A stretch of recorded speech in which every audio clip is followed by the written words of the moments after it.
बच्चों, मैं आज आपको प्रत्यावर्ती धारा परिपथ में शक्ति पढ़ाने जा रही हूँ।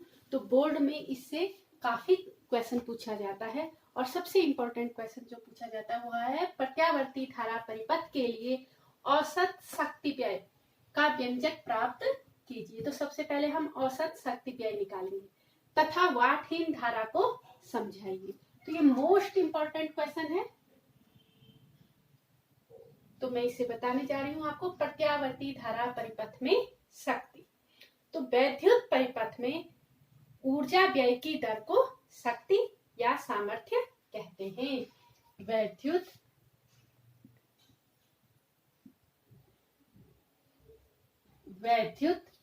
परिपथ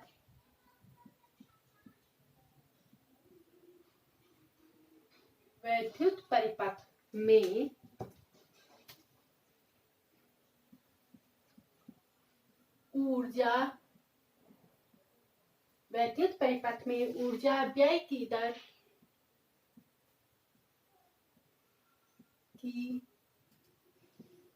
दर को शक्ति या सामर्थ्य कहते हैं।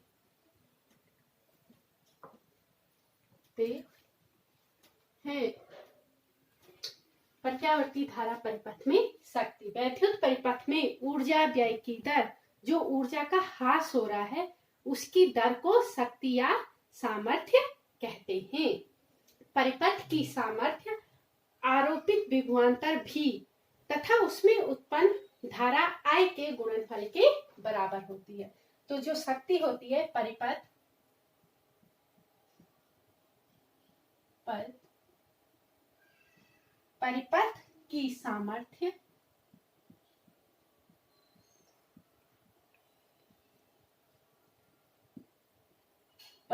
की सामर्थ्य आरोपित विभवांतर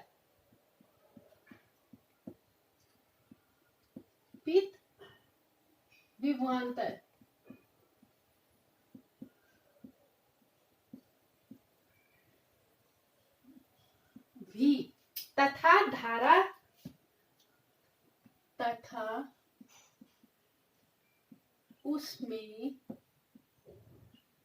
प्रवाहित धारा के गुणनफल के बराबर होती है। के प्रवाहित धारा के गुणनफल के बराबर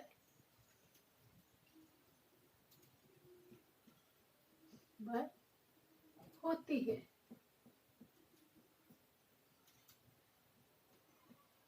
देखिए, किसी भी परिपथ में, जो वैद्युत परिपथ है उसमें ऊर्जा व्यय की दर, जो ऊर्जा की हानि हो रही है, ऊर्जा जो खर्च हो रही है, ऊर्जा व्यय की दर को शक्ति या सामर्थ्य कहते हैं। और जो ये शक्ति या सामर्थ्य होती है, ये जो विभवांतर हम उस परिपथ को देते हैं वो और उसमें प्रवाहित धारा के गुणनफल के बराबर होती है। ठीक है ना। तो जो शक्ति है P, अगर हम इसे P से दिखाएं, ठीक है ना। वैद्युत परिपथ में ऊर्जा व्यय की दर को शक्ति अथवा सामर्थ्य कहते हैं। परिपथ की सामर्थ्य आरोपित विभवांतर भी, माना सामर्थ्य P है तो किसके बराबर होगी? आरोपित विभवांतर भी तथा उसमें प्रवाहित धारा के गुणनफल के बराबर होती है। इतना समझ में आ गया। अब हम जानते हैं, क्या जानते हैं आप, कि इनके व्यापक सूत्र क्या है। तो V और I का व्यापक सूत्र रखेंगे। अतः व्यापक सूत्र, अब हम कोई परिपथ बनाते हैं, ठीक है ना, और इसमें क्या दे रहे हैं, चाहे इसमें प्रतिरोध है या प्रेरकत्व है, अगर हम इसमें कोई भी वोल्टेज देते हैं, है ना, विभवांतर लगाते हैं, हम इस दो बिंदु A और B के बीच में कोई विभवांतर भी लगाते हैं, तो इसमें एक धारा प्रवाहित होगी I, है ना, और I के द्वारा जो इसमें शक्ति क्षय होगा, या जो इस परिपथ की सामर्थ्य होगी वो P बराबर V इंटू आई होगी। तो V के लिए हम सूत्र क्या लिखते हैं, V equal to V0 sine omega t, ठीक है। और धारा I बराबर I0 sine omega t plus phi, जिसमें फाई क्या है, विभवांतर व धारा के बीच कलांतर, ठीक है ना। जिसमें फाई धारा तथा विभवांतर भी के बीच क्या है, कलांतर है। आप लिख सकते हो जिसमें, ऊपर से करते हैं ताकि हमारे पास स्पेस की कमी ना हो, जिसमें फाई विभवांतर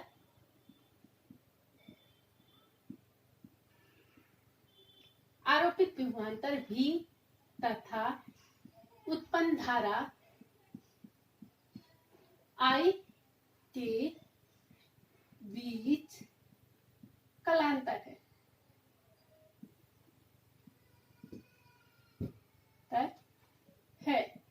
तो P बराबर क्या हो जाएगा, यानी कि सामर्थ्य P बराबर V इंटू आई, तो V का मान V0 sine omega T into I0 sine omega t plus 5। अब इसमें हम इसको व्यवस्थित करके लिख सकते हैं, V0 I0 और इधर से हम लिख सकते हैं साइन ओमेगा टी प्लस 5, ठीक है। और बाद में लिख लेंगे साइन ओमेगा टी, क्योंकि गुणा में है, आगे पीछे कहीं भी लिखो कोई फर्क नहीं पड़ता। अब अगर हम ऊपर और नीचे दो का क्या कर दें, गुणा कर दें, तो 1/2 V0 I0 into 2 sign omega t plus 5 into sine omega T, ये आ गया। अब हमारे पास एक सूत्र है, पहले सूत्र तब लिखते, पहले देखो सूत्र क्या है, क्योंकि 2 साइन A साइन B बराबर cos A minus B minus cos A plus B, ये होता है, ये सूत्र है त्रिकोणमिति का, आपने हाई स्कूल में पढ़ा होगा। तो इस पर हम इस सूत्र को अप्लाई करेंगे। तो इसमें क्या है, cos A minus B 1/2 V0 I0 into 2 sine A इसको मानो और B इसको मानो, तो क्या हो जाएगा cos A माइनस B, यानी कि ये माइनस ये, omega t plus 5 minus omega T, और फिर है minus cos A plus B omega t plus 5 plus omega T, ये आ गया। तो ये इसको हम लिख सकते हैं 1/2 V0 I0 into cos omega T से ओमेगा टी का कट जाएगा 5 minus cos 2 omega t plus 5, ये आ गया आपका, ठीक है ना। अब ये तो है इसकी क्या है, शक्ति, लेकिन पूरे चक्कर के लिए औसत शक्ति, हमें क्या चाहिए, पूरे चक्कर के लिए औसत शक्ति। तो हम लिखेंगे पूरे चक्र यानी कि साइकिल के प्रत्यावर्ती धारा है, पूरे चक्र के लिए ऐसा होता है ना, प्रत्यावर्ती धारा का पूरा सर्किल U और U, तो पूरे चक्र के लिए औसत शक्ति, औसत शक्ति P बार हो जाएगा, बराबर 1/2 V0 I0, देखो cos फाई कांस्टेंट है, minus cos 2 omega t plus phi का औसत। अब हम जानते हैं कि cos 2 omega t plus phi का जो औसत होता है पूरे चक्र के लिए, इसका औसत मान कितना होता है? 0 होता है। तो आप लिख सकते हैं जिसमें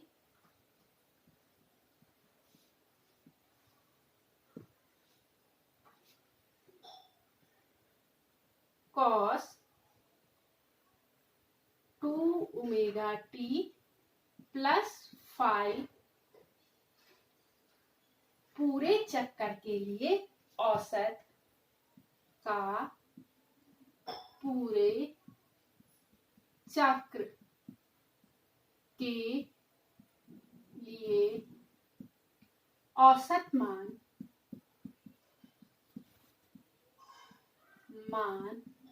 0 होता है। 0 जिसमें 0 होता है अर्थात cos 2 omega t plus phi का ये जो ऊपर लाइन लगी होती है ये औसत मान के लिए होती है, बराबर 0। ठीक है ना? तो P बराबर क्या आ गया? P bar equal to 1/2 V0 I0। अब यहाँ पे 0 आ गया तो क्या बचा? सिर्फ cos फाई। cos इतना समझ में आ गया? इसका आप स्क्रीनशॉट ले लीजिए। अब इससे आगे भाई जो पूरा शक्ति थोड़ा सा हम यहाँ पे कर लेंगे, और जो शक्ति है हम औसत शक्ति क्या निकला है इसको ऐसे कर सकते हैं। फिलहाल औसत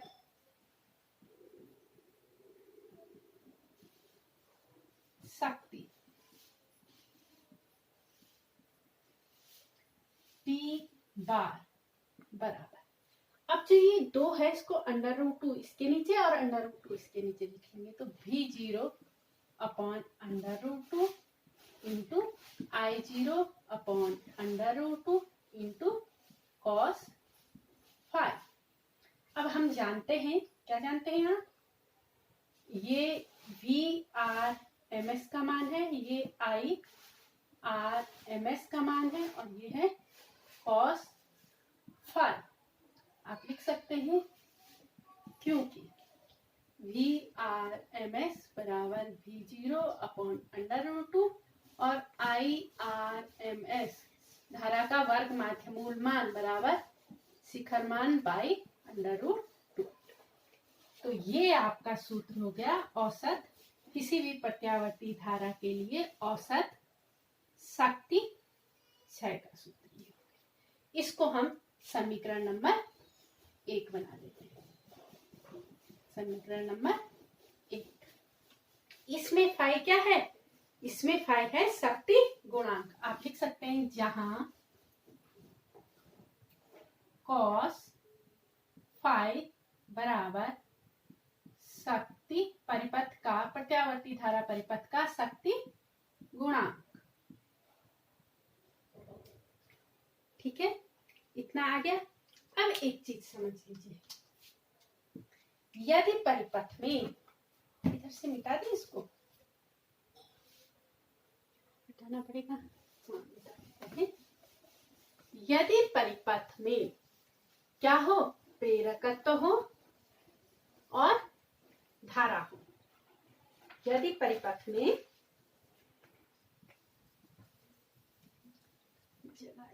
इसको रहने देते, बाकी मिटा देंगे, है ना?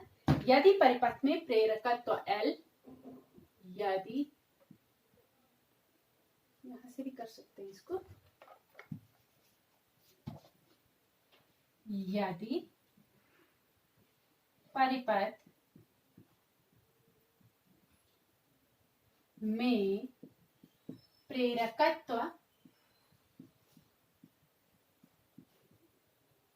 यदि परिपथ में प्रेरकत्व L तथा प्रतिरोध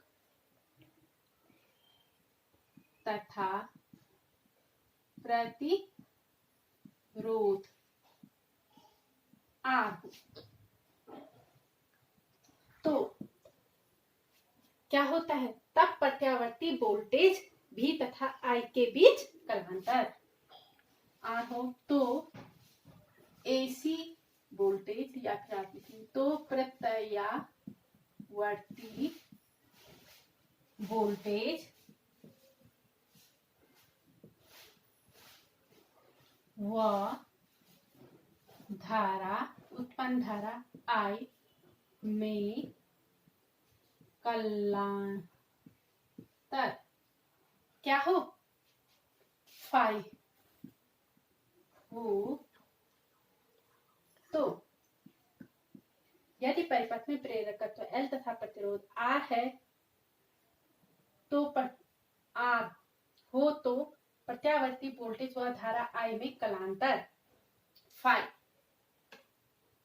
के लिए कलांतर फाई हो तो प्रत्यावर्ती वोल्टेज व धारा I में कलांतर फाई के लिए कॉस नहीं टेन फाई बराबर। अब देखिए परिपथ में क्या है, आप चित्र बना सकते हैं कि ये परिपथ में एक तो क्या है? प्रतिरोध है R और एक क्या है? प्रेरकत्व तो है L या फिर हम कह सकते हैं XL, है ना? तो इसका परिणामी क्या होता है? Z बराबर, क्योंकि ये समकोण त्रिभुज होता है तो इसमें Z बराबर होगा R square plus XL square, ठीक है ना? तो टेन फाई बराबर लंब बटे आधार, लंब बटे आधार, लंब हो गया XL, आधार हो गया R। तो इससे हम क्या निकालेंगे? कॉस फाई का मान। तो कॉस फाई कितना हो जाएगा? फाई बराबर कॉस होता है आधार बटे कर्ण, यानी कि R बटे under root R square plus XL का होल स्क्वायर बराबर R बटे Z। इसको हम समीकरण 2 करते हैं।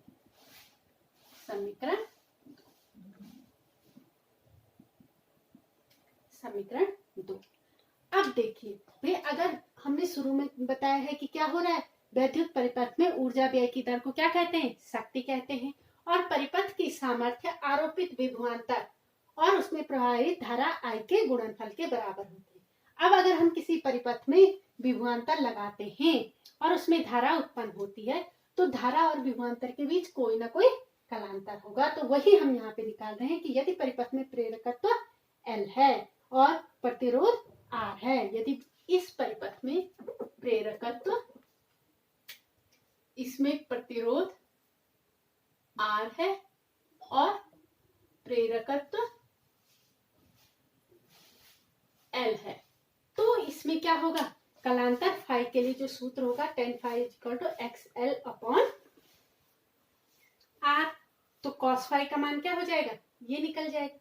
अब हम निकाल रहे हैं इसकी विशेष स्थितियां। तो इसमें दो विशेष स्थितियां होंगी, एक में प्रतिरोध नगण्य हो, एक में प्रतिरोध हो और दूसरे में प्रतिरोध नगण्य हो। तो शक्ति व्यय क्या होगा? ठीक है ना, औसत शक्ति व्यय क्या होगा? तो पहली कंडीशन हम कहेंगे विशेष स्थितियां। आप यहाँ पे बना सकते हैं विशेष स्थितियां। विशेष स्थितियां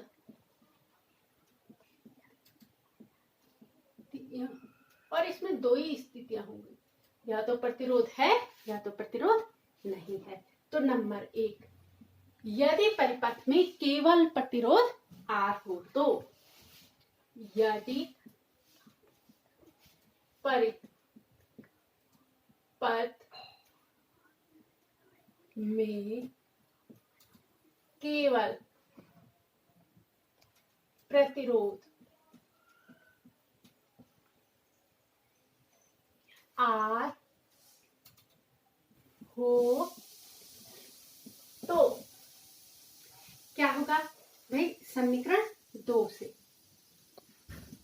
समीकरण 2 से cos फाई बराबर क्या होता है भाई? ये तो जब x और प्रतिरोध और प्रेरकत्व दोनों हो तब ये सूत्र आएगा, लेकिन अगर प्रेरकत्व नहीं है तो क्या होगा?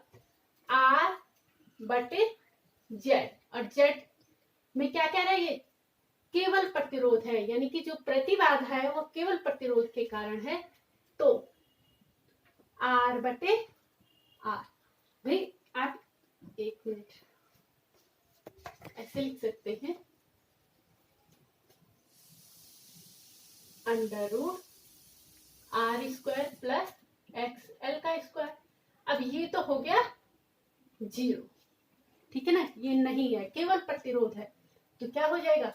R बटे अंडर रूट R स्क्वायर का मान R बराबर 1, यानी कि cos फाई बराबर 1। अब ये मान समीकरण 1 में रखने का, समीकरण 1 से क्या है? समीकरण 1 जो औसत शक्ति व्यय है वह है भाई धारा का वर्ग माध्य मूल मान V R M S into I R M S, और cos फाई की जगह है 1। इस स्थिति में शक्ति व्यय अधिकतम होगा। इस स्थिति में शक्ति व्यय P अधिकतम मैक्सिमम होगा, तम होगा, अर्थात P मैक्सिमम बराबर VRMS इंटू IRMS। तो इसमें शक्ति व्यय अधिकतम होगा पहली स्थिति, जब केवल प्रतिरोध हो परिपथ में। अब दूसरी स्थिति, ये मोस्ट इंपॉर्टेंट स्थिति है, द्वितीय स्थिति। दूसरी स्थिति इसमें क्या है? इसमें हम कहें कि प्रतिरोध 0 हो या प्रतिरोध ना हो, ठीक है ना? तो क्या होगा? तो ऐसे परिपथ को हम शुद्ध प्रतिघातीय परिपथ या फिर वाटहीन परिपथ या फिर वाटहीन धारा कहते हैं, ऐसे परिपथ में बहने वाली धारा को। तो दूसरी कंडीशन है, यदि प्रत्यावर्ती धारा परिपथ में, यदि प्रत्यावर्ती धारा परिपथ में प्रतिरोध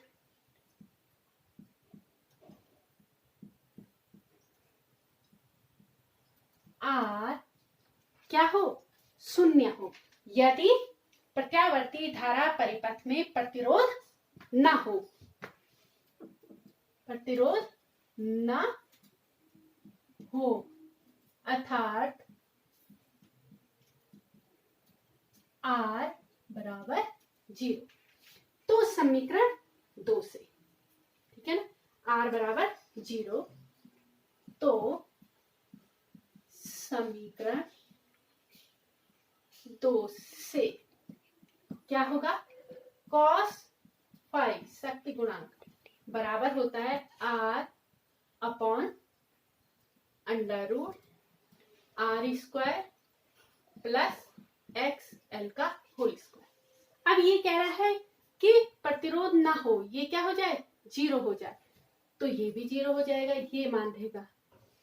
अब अगर ये बहुत कम है, 0.0001 है, और ये भी इतना ही हो गया, लेकिन अगर XL बहुत ज्यादा है तो इसमें भाग देंगे तो भी न्यूनतम मान आएगा, लेकिन यहाँ हम क्या मान रहे हैं कि परिपथ ऐसा बनाया गया है जिसमें प्रतिरोध क्या है, शून्य है। तो ये शून्य होगा तो ये पूरा कितना हो जाएगा, शून्य हो जाएगा। और cos फाई बराबर 0 बराबर cos 90 का मान 0 होता है तो फाई बराबर 90। यानी कि जो आपका प्रतिरोधहीन परिपथ है उसमें अगर प्रत्यावर्ती धारा और वोल्टेज के बीच ग्राफ खींचे तो माना ये क्या है, प्रत्यावर्ती धारा है। तो वोल्टेज इसके भाई कॉस यहां से शुरू होना चाहिए, आधे से। धारा आधे से शुरू होगी तभी क्या होगा, ये अगर ये वोल्टेज का है V0 और ये I धारा का है I0, तो इन दोनों के बीच कलांतर का मतलब क्या है, 90 अंश का कलांतर का मतलब ये है। ठीक है ना। तो 90 अंश का कलांतर होगा तो शक्ति व्यय क्या हो जाएगा, शक्ति व्यय के लिए समीकरण 1 से P बार बराबर होता है VRMS इंटू IRMS और cos फाई यानी कि cos 90 का मान 0 गुणा गए 0 बराबर 0। यानी कि अगर परिपथ में कोई भी क्या नहीं है, प्रतिरोध नहीं है तो शक्ति व्यय 0 होता है। और जब परिपथ में शक्ति व्यय 0 हो और धारा प्रभावित हो रही हो तो उस धारा को वाटहीन धारा कहते हैं। इस बात को अच्छे से समझ लो कि जब परिपथ में प्रतिरोध क्या हो, शून्य हो, प्रतिरोध हो ही ना और धारा का प्रवाह हो रहा हो तो उसमें शक्ति व्यय कितना होता है, शून्य होता है। तो ऐसे परिपथ को यानी कि प्रतिरोधहीन परिपथ में शक्ति व्यय नहीं होती, भले ही उसमें कितना ही क्या हो, प्रेरकत्व व धारिता हो। ऐसे परिपथ को वाटहीन परिपथ अथवा शक्तिहीन अथवा वाटहीन धारा कहते हैं। भाई वाटहीन धारा, अब यहाँ पे आप समझ लीजिए वाटहीन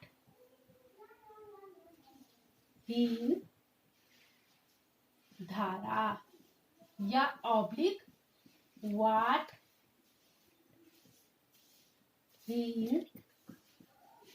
परिपथ ऑब्लिक, इसको हम कह सकते हैं शुद्ध प्रतिघातीय परिपथ। शुद्ध प्रतिघातीय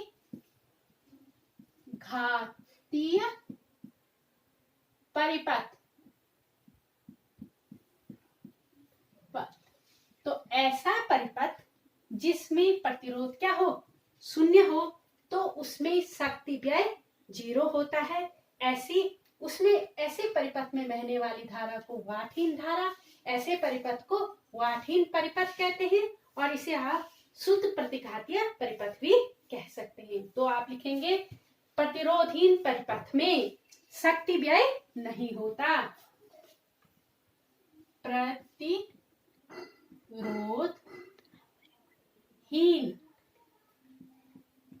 परिपथ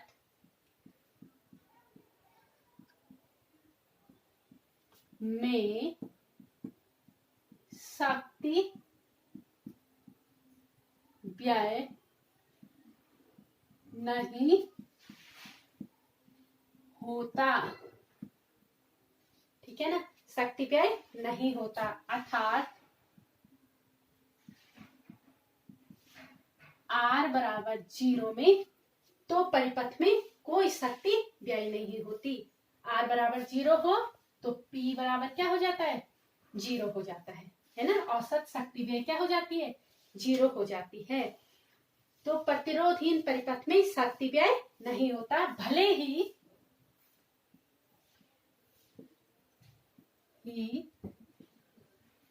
उसमें कितना ही, भले ही उसमें प्रतिरोध व प्रेरकत्व, उसमें प्रेरकत्व या धारिता कितनी भी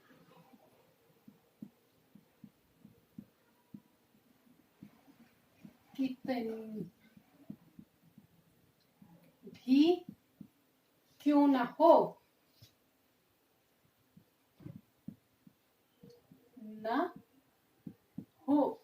ऐसे परिपथ को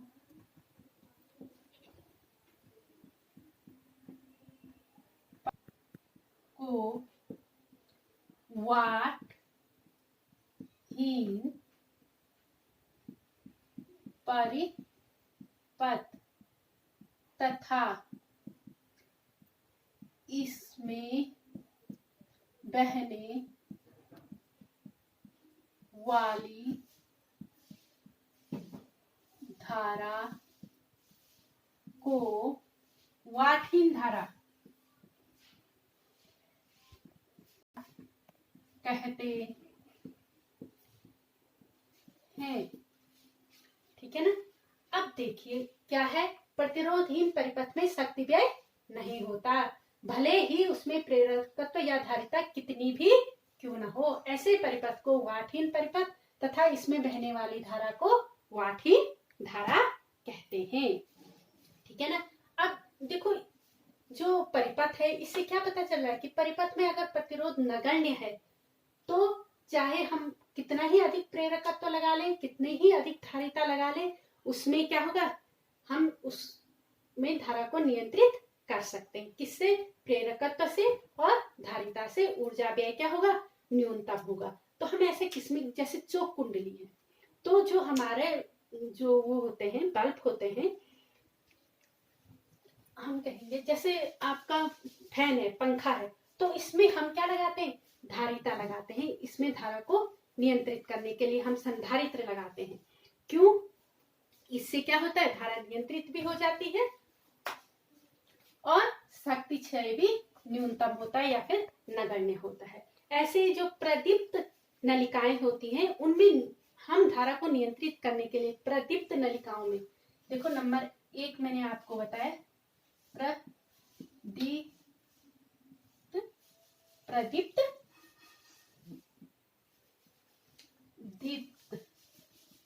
नलिका में हम क्या लगाते हैं, बहुत अधिक प्रेरकत्व वाला कुंडली, अधिक प्रेरकत्व वाली कुंडली। ठीक है। और जो हमारे यहाँ क्या होते हैं, प्रदीप्त नलिका में तो लगा लिया प्रेरकत्व वाली कुंडली, और पंखों में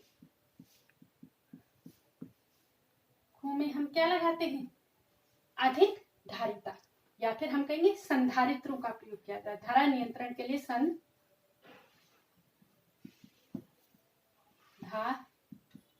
लगाया जाता है।